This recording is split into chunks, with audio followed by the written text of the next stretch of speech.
Mesdames, Messieurs, bonsoir et bienvenue. Il s'est rendu. Le suspect du crime du Vieux-Tour s'est livré à la police hier en fin d'après-midi. Il est entendu depuis 24 heures par les enquêteurs de la police judiciaire. Sa garde à vue est prolongée jusqu'à demain. Il a reconnu les faits. Un jeune homme de 20 ans, le point dans quelques instants. Il pleut. Cet hiver 2012-2013 contraste avec les précédents, particulièrement sec. C'est bon pour la nature et surtout pour les nappes phréatiques qui se rechargent quelque peu, mais nous verrons qu'un seul hiver ne suffit pas à retrouver des niveaux normaux, surtout s'il se profile une vague de sécheresse par la suite. Et puis c'est un événement en Touraine ce soir et demain, la compagnie Pietra Gala de Rouault se produit ce soir et demain soir à l'espace Malraux à jouer les tours.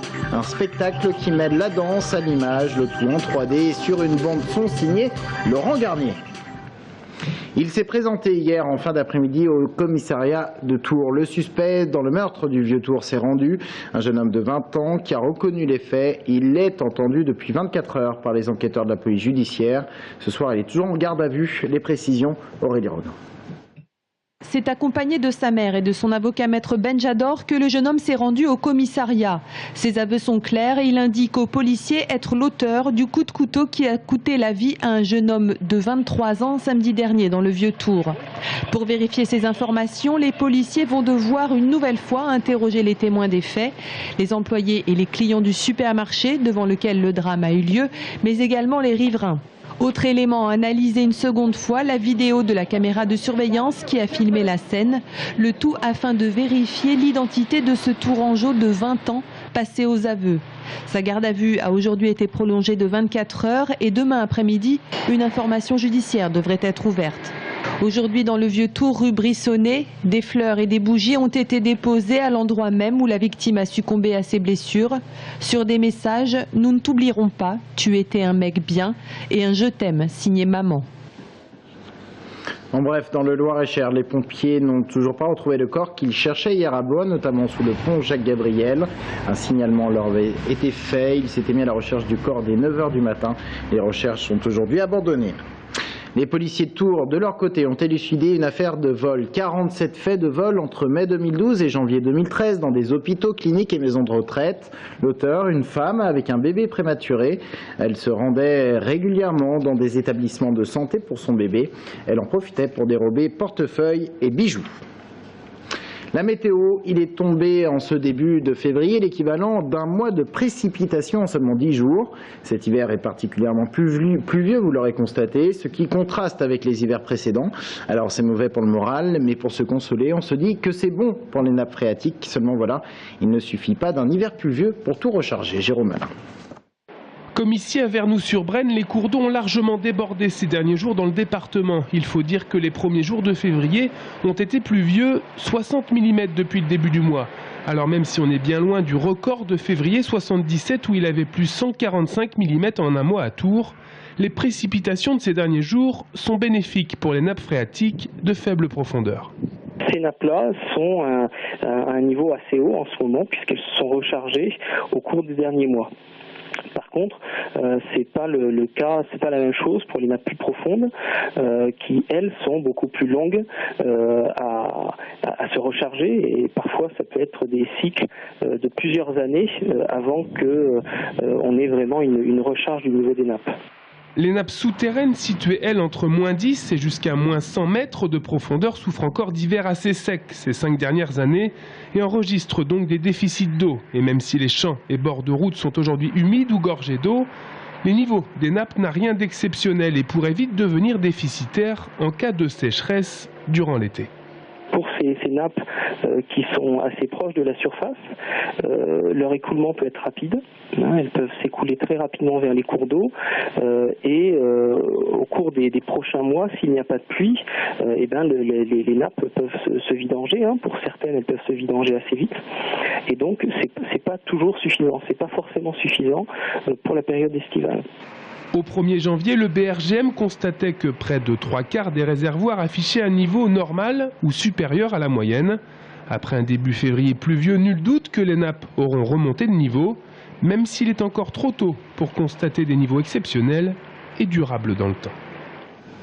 Le tram, son chantier avait misé sur l'insertion. 180 contrats d'insertion depuis le début des travaux, à majorité des moins de 26 ans.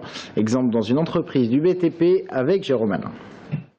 Mickaël et Diego ont 24 et 22 ans. Pendant un an, ils ont travaillé sur le chantier du tramway. Embauchés par le groupe Colas en contrat de professionnalisation en tant qu'ouvrier VRD. Mickaël, comme Diego, a découvert un métier, s'est formé pendant près de 500 heures et espère aujourd'hui tracer son avenir dans les travaux publics. C'est vraiment diversifié, il y a vraiment beaucoup de choses. Donc on peut tout à chacun trouver une voie où aller en fait. Les travaux publics, c'est vraiment un grand univers, quoi. Il n'y a pas qu'une seule option. Aujourd'hui, c'est une fierté pour toi d'avoir travaillé sur le tramway ou pas? Bah ouais, quand même, originaire de Tours. Ça fait plaisir de construire le tramway à Tours. J'en suis fier. Hein. C'était vraiment une belle découverte parce qu'on voit la personne évoluer en fait. Et on les voit arriver tout timides, à pas trop savoir comment s'y prendre. Et on voit que petit à petit ils s'investissent et qu'ils ont envie de découvrir. Donc c'est vraiment riche au niveau humain. Et au-delà de cette expérience humaine, le groupe Colas, en partenariat avec tous les acteurs de l'insertion de l'agglomération, aura largement dépassé les 15 000 heures prévues destinées aux personnes éloignées de l'emploi. Au final, ce sont près de 40 000 heures de travail proposées par Colas à une cinquantaine de bénéficiaires du RSA et à une petite centaine de jeunes issus des quartiers. Quand l'ensemble des acteurs sur le territoire arrivent à travailler en bonne intelligence et avec de la bonne volonté, eh bien on arrive à ce genre de résultats. Mais ce genre de résultat ne peut être atteint aussi que parce qu'on trouve des candidats motivés qui ont envie de nous rejoindre et qui sont prêts à s'investir dans nos métiers. Parmi les 23 signataires d'un contrat de professionnalisation, tous ont aujourd'hui un diplôme équivalent à un CAP d'ouvrier VRD et une expérience non négligeable sur le marché de l'emploi. Une dizaine d'entre eux ont poursuivi l'aventure au sein de Colas en signant un CDD de 6 mois. Ouais, on parle hôtellerie maintenant. Et la Touraine plébiscitée par les internautes du site TripAdvisor, un site qui permet aux touristes de donner leur avis sur les établissements qu'ils ont fréquentés. Ils sont du monde entier, mais à dominante anglophone. Et tenez-vous bien, un petit château de la Roche-Clermault dans le Chinonnais est classé 10e mondial dans sa catégorie. Il s'agit du château de Chargé, 10e mondial parce que les clients sont satisfaits du service. Aurélie Renaud. Charlotte était dans le marketing et son mari Jérôme était banquier international. Ça, c'était il y a 5 ans, car aujourd'hui, le couple franco-britannique est propriétaire du château de Chargé. Une propriété du 15e devenue maison d'hôte que les internautes ont décortiquée à la loupe sur TripAdvisor. Un site dédié aux voyageurs qui donne ainsi leur avis sur la qualité de milliers d'établissements dans le monde. Le château de la famille Field a été classé 10e mondial dans la catégorie chambre d'hôte. Les clients aujourd'hui, même s'ils nous trouvent par eux-mêmes sur Internet, vont aller voir sur TripAdvisor quel est le classement et ce qu'en disent les gens qui sont déjà séjournés ici. Quand c'est positif, c'est très bien, ça apporte énormément de réservations. C'est vrai qu'un mauvais commentaire de quelqu'un qui n'a pas été satisfait pour une raison ou une autre, ça fait baisser le classement. Ce qu'il faut dire aussi, c'est que quand on est en chambre d'hôte et qu'on travaille en couple, on est chez soi et les clients viennent chez vous. Et donc en fait, on prend très personnellement tous les commentaires. Des avis et des photos de voyageurs qui sont donc à double tranchant. Confort des lits, qualité de la table d'hôte, standing de la chambre sont notés. Mais sur le site, le critère numéro 1, c'est la qualité de l'accueil. Les jeunes clientèles sont très attirés par les avis d'autres voyageurs, sont très attirés par tout ce qui est forum sur Internet et ils cherchent le meilleur moyen d'avoir le meilleur itinéraire sans feuilleter 15 livres, plusieurs magazines, voilà. TripAdvisor, un site qui semble faire loi dans le tourisme. Et parmi les 6000 adresses notées sur le site, une autre chambre d'hôte et 2 hôtels situés à Chinon et à Amboise ont également été classés par les voyageurs. Et on termine ce journal avec de la danse. Et c'est un événement ce soir et demain soir à l'espace Malraux à Jouer-les-Tours. La compagnie Pietra Gala s'y produit de la danse dans un univers basé sur l'image en 3D et une bande-son signée Laurent Garnier. Anaïs Michaud. Deux personnages orphelins de l'auteur. Ils l'attendent en vain puis se mettent à tracer leur propre trajectoire. Un monde fantastique inspiré de Ionesco. Un théâtre du corps, mêlant humour et onirisme, servi par un dispositif scénique novateur. L'univers virtuel immersif comprenait un effet 3D. Il aura fallu 1 an de travail pour élaborer ce spectacle, écrit comme un film. Les ingénieurs avaient besoin, et celui qui créait les images avait besoin que la chorégraphie soit très définie dans l'espace pour qu'il puisse y avoir une interaction après avec l'image.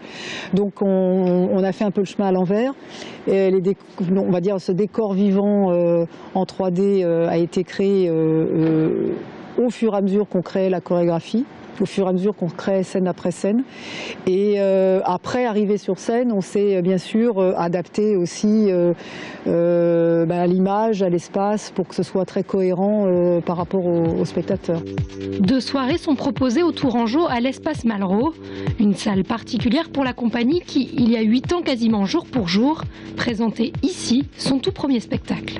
On a l'impression d'avoir déjà nos repères, que c'est notre loge, qu'on connaît déjà les coins et les recoins, donc c'est drôle parce que voilà, on a présenté, je crois, à peu près tous les spectacles de la compagnie, toutes nos créations ici.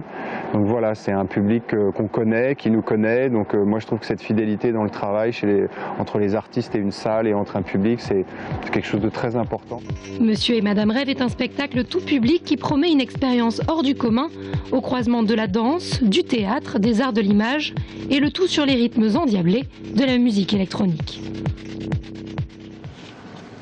Fin de cette édition, merci de l'avoir suivi. Dans un instant, notre invité est Stéphane Merceron, le président de Robusto et membre du comité de pilotage du projet Tours, Cité de la gastronomie. Reste avec nous.